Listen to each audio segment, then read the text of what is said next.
I'll divide my story up into two parts.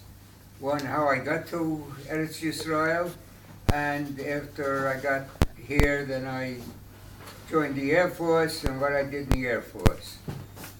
In November 29th, 1947, when the state of Israel was declared a state.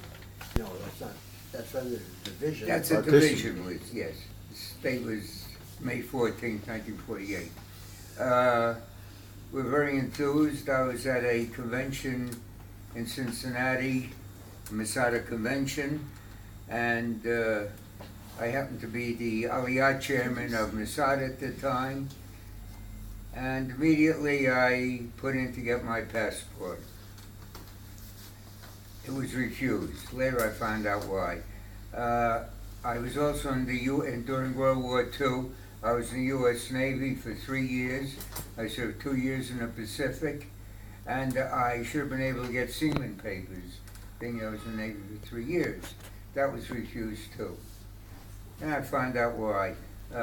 Going back to September 1st, 1939, Germany invaded Poland.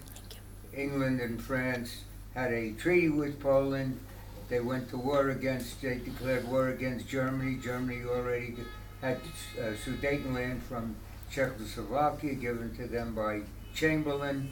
They thought that would stop them, but Germany invaded Poland, and this was in 1939. And by the 40s, my father received some letters from Europe that was smuggled out telling what was happening to the Jews. Other people in the shul got letters too, telling what was happening to the Jews, and I became very incensed about that. And what happened at that time, England was desperate for war material. It was getting stuff by merchant marine. A lot of the German submarines were sinking their material. The United States was giving lend-lease material to England. They were either lending it to him to get it back after the war, or leasing it to him where they get paid back after the war, and sending out with Russia.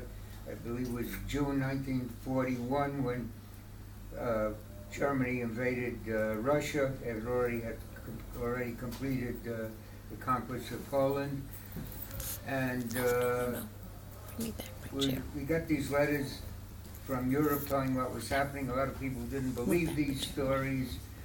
Some of these letters went to Washington, and Roosevelt didn't pay any attention to them. And I was very incensed with this lend-lease to England. England was refusing entrance to Eretz Yisrael for Jews. They had a white paper, only a certain amount of quota, a certain amount of Jews were able to get to Eretz Yisrael. And I went to Washington in the spring of '41 and protested. I picketed the White House with a sign, no lend-lease to England until she opens the doors of Palestine to the Jews. And at that time, a bill was coming up before Congress. The United States had 50 destroyers mothballed up in the Hudson, and the bill came up before Congress to give those to England, and I protested. I went to some senators, I went to some representatives, and I got the same answer. We have to stop Hitler first before we could do anything for the Jews. I said they can be done simultaneously, except no, but it would affect the war effort. Anyway, I was also interviewed by the FBI, and I found out later that they had a portfolio on me, and that's why I didn't get my passport or seaman papers. So I went to... What did the portfolio say? Portfolio said that I was very anti-English. And I don't say that what I did, so I tried to not go against the Lend-Lease, which was later passed. And I went down to an organization called Land and Labor. Ostensibly it was to get men to come to work in Eretz Yisrael on kibbutz and let the kibbutzniks go fight with the army, the Israeli army, Haganah. So ostensibly that was the It's just you couldn't recruit people for a foreign army in the United States. But anyway, I went there, and there were about 30 other people in the same boat as I was, even maybe more. And they were also refused passports. It seemed the FBI infiltrated the Land and Labor Organization. They got a list of the names of the people who wanted passports. So about 30 of us or more couldn't get passports. Some of the men decided not to go to Israel without a passport, or else Israel. Anyway, 30 of us got together, and the Jewish community bought a ship. It's called the SS Mamara. It was built in the 1800s. It served in the Spanish-American War in 1898, in World War I, World War II, and in between was a presidential yacht for Teddy Roosevelt, Taft, Harding, Coolidge, and even Hoover. Hoover decommissioned it, and it was recommissioned when World War II started. The United States went in World War II in 1941, and it was renamed the USS Butler. After the war, it was decommissioned, and it was sold to an organization that was going to do research work in the Antarctic. Now, every ship, in order to fly under U.S. flag, had to have two boilers. In case one broke down, the other one would work. Boilers are big, almost half the size of this room. This ship had an explosion aboard it, and it couldn't sail under U.S. Flag. Also, in the explosion, it damaged other equipment and other things, and the ship was bought for about $30,000 for scrap. Anyway, the ship was given to us. We tried to fix it up.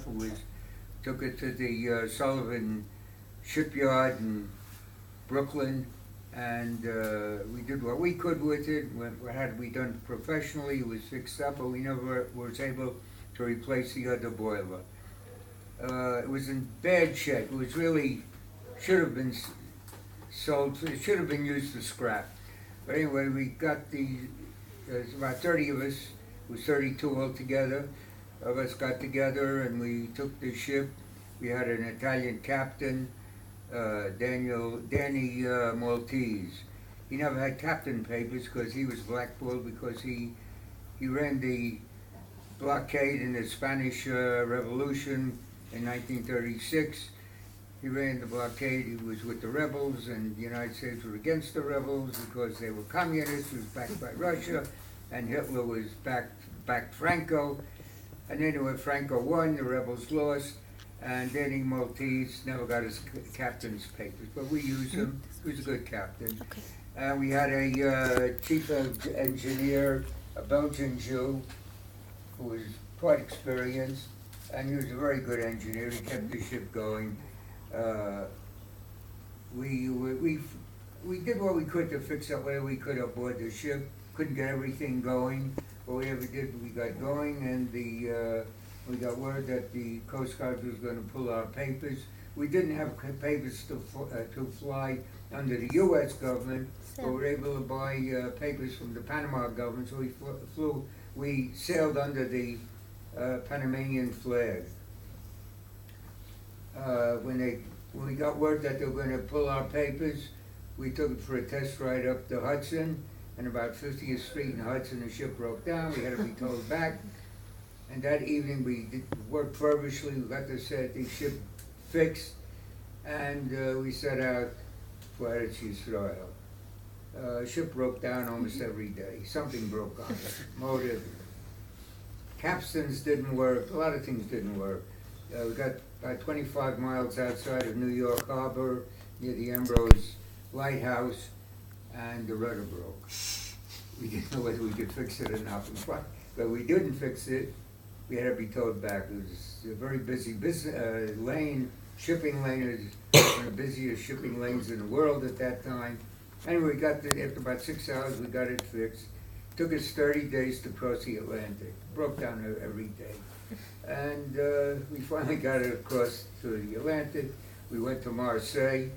We worked feverishly in Marseille to fix up what we could. And we had people from the DP camps building bunks on the ship. I have pictures of the ship. This is the Mala. I got two of them. Yeah, that's the Mala. All right, no, I got some. And we fixed up, I have some pictures here of how the ship looked like inside. With the refugees on it. We left Marseille after about 2 weeks. We fixed up the ship. We went to La Ciotat, a small seaport off, not far from Marseille. We picked up 1,250 refugees. Took us 7 days to cross the Mediterranean. And we landed in Eretz Yisrael. We left off in Haifa Bay. We left off the refugees and quickly dispersed. And sure enough, 3 Iraqi airplanes came and bombed the ship, and bombed it from very high height, and it missed it. It hit a warehouse, an empty warehouse on the wharf. And the bombs dropped around us, but they missed it because they flew very high. The reason they flew high because they knew that Haifa had a 20mm anti-aircraft gun, which can't fire very high. So they wanted to keep out a distance of the gun, so they bombed us high and missed. Had they known, the 20mm aircraft gun was sent down to Yad Mordechai to stop the Egyptian tanks that were trying to get to Tel Aviv. But anyway, they missed us, and after that we joined the Air Force. I joined the Air Force. I did radar work. I did radar work in the U.S. Navy. I was doing radar work before that with General Electric in Connecticut. So I was sent to the Air Force. I was in Tayeset 505, Squadron 505. We did different types of radar work there. We had Teddy Kolek was in New York at the time. He was a purchasing agent. He was buying the ammunition and electronic equipment and so forth from the U.S. government that was stored in warehouses in Europe. Although there was an embargo, we weren't allowed to buy that stuff. Some way or other, we got it through a third party.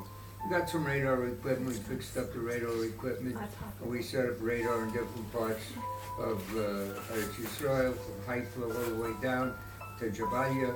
Jabalia is right now a refugee camp overlooking Gaza. 12 of us went down. What we did, we got the stuff we were in.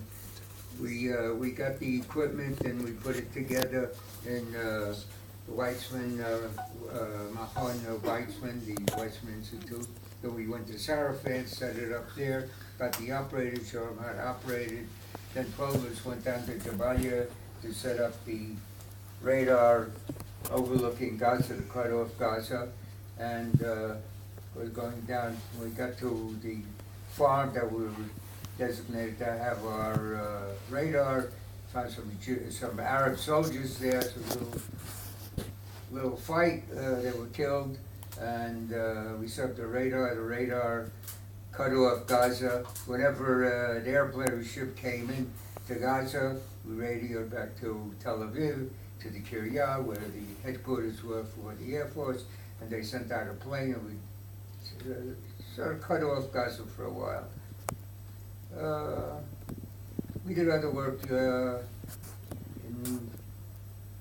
what else we did? All right, another interesting story was that we were given a job. The Italian Navy had 2 remote-controlled motorboats that Israel bought. They were surplus. We bought them, and I worked on the remote of it. And in October 22nd, 1948, the King Farouk was a destroyer belonging to Egypt, went to Gaza, loaded up with Egyptian soldiers, and they're going to go to Tel Aviv to rob, rape, loot, and burn Tel Aviv. The ship set out, and we had these 2 motorboats, remote controlled. They're both filled up with dynamite. We used one, and Paul Schulman, who later became head of the Israeli Navy, and another fellow, Ephraim, I don't know his last name, got into the motorboat aimed at the King Farouk, coming loaded with Egyptian soldiers, and as soon as they got it in the proper direction, they jumped out, and from then on, the motorboat was controlled by the remote control. The motorboat hit the King Farouk amidships, a tremendous explosion. It must have hit a ammunition magazine, and a lot of soldiers were killed, and the sailors were killed, and the ship was stopped. And the Air Force later came over and finished it off, sank it. And the other motorboat, which was filled with dynamite, well, it was now, if you want to see it, the other motorboat, it's on exhibit in the Haifa Naval Museum. They have a replica of an Aliyah bed ship, and they have the conning tower of the submarine Tanyan that was sunk on its maiden voyage, lost about 68 men. That's there, and this motorboat, the other motorboat that we didn't use, is on this exhibit there. And there's a postcard that I got from when I visited there. That's the motorboat, the remote motorboat. The other one, the second one. I had trouble getting back to the United States. I didn't have a passport, I didn't have papers, didn't have anything, and had a signed paper of what I did there. They sent a letter to the Israeli army, as whether I served in the army, and Keith Skidell, Keith Skidell, he was in charge of personnel. He answered the U.S. government that I served in the army, but I did not swear allegiance. Anyway, they gave me this passport, a one-way trip back to Israel, to America. And this is the passport. And when I got back to America, after a year serving in Israel. That's you? Was me. Now I you'll also have see my why I original- went, why I get. Join the camp. That's who I This is remember. my hood with the number on it, very low number. And I didn't use it when they made Aliyah. They told me if I used this number, I'd lose my schuyot, my rights. I didn't use it. This is my Army discharge book. It's for me too. And what else do I have here?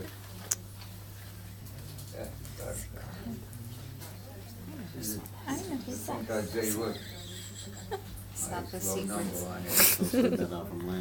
And when I got back to the United States on one-way passport, I was penalized. I couldn't get a passport again for over 20 years. I couldn't go. We were supposed to, when I was first married, we were married in 1951. My wife passed away in 2011. And we were married in 1951. We were supposed to make Aliyah. And about a year after we were married, we took an apartment for 1 year. And when I put in to get a passport, I was told that I couldn't get it. It's against, they wouldn't give me a passport. In the United States, a passport is a privilege, not a right. Not here in Israel, when you become a citizen, you get a passport. The United States is not so. You don't get a passport. You have to apply for it. So they wouldn't give it to me, and I couldn't get it for over 20 years, and we couldn't make Aliyah till, well, right away we couldn't make it after I got it, then we made Aliyah in 1989. You want to tell them about Donnie's Brit? What? Donnie's Brit? Yeah. And the whole story. Hope I didn't bore you. Are you kidding? Really not. תודה רבה.